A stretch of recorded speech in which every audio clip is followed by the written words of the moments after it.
कर्मेन्द्रियाणि संयम्य य आस्ते मनसा स्मरन् इंद्रियार्थान् विमूढ़ात्मा मिथ्याचारः स उच्यते।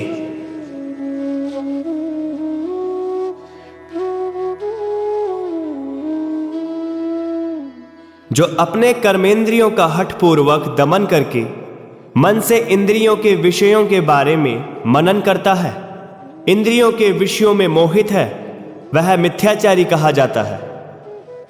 अर्थात जो कर्म इंद्रियों को रोककर ज्ञान इंद्रियां व कर्म इंद्रियां यही होती हैं, जैसे आंख, कान, नाक, जीभ, त्वचा, यही कर्म इंद्रियां होती हैं और यही ज्ञान इंद्रियां। जैसे आप आंखों से देख रहे हो, वह देखना उस इंद्रिय का कर्म हुआ और उस देखने से जो ज्ञान मिल रहा है वह ज्ञान इंद्रिय हुई।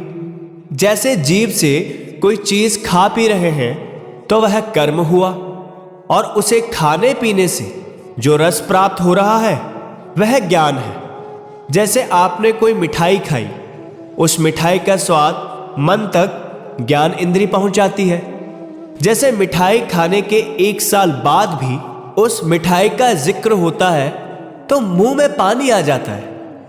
वह स्वाद मन को किसने बताया? ज्ञान इंद्रियों ने।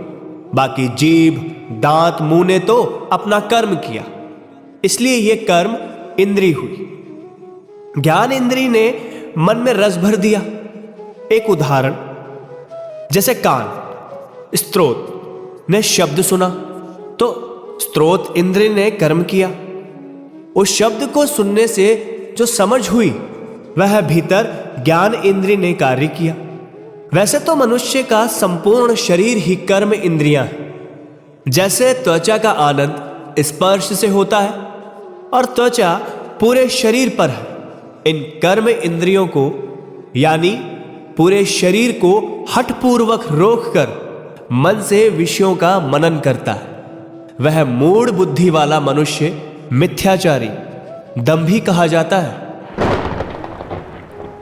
जैसे बहुत से लोग किसी धर्म या आश्रम से जुड़कर बहुत से नियमों में बंध जाते हैं। जैसे किसी आश्रम में कोई व्यक्ति जुड़ा और उसको नाम उच्चारण करने के लिए शब्द दे दिए जिनका वह उच्चारण करता है।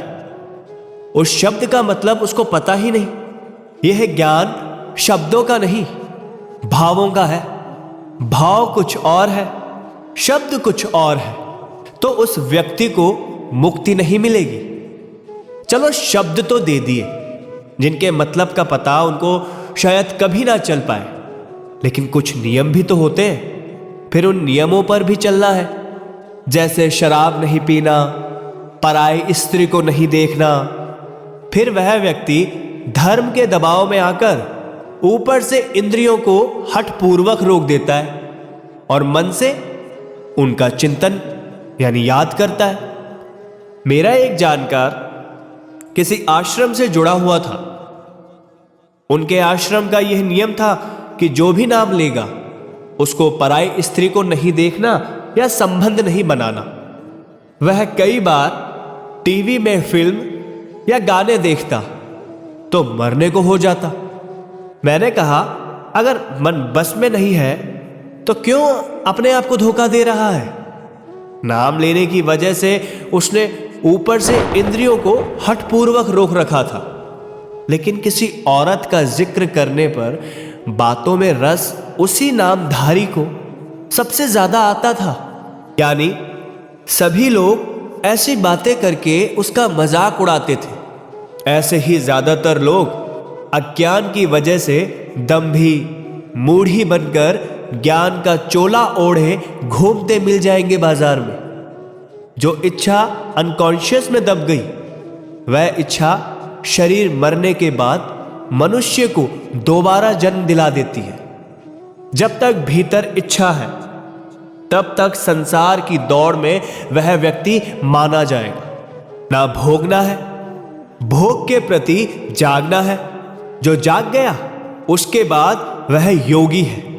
योगी तो भोग कर भी त्याग भाव रखते हैं, अज्ञानी ना भोग कर भी भोगता है, यानी त्याग कर भी मन से नहीं त्याग पाता, वह दम्भी है।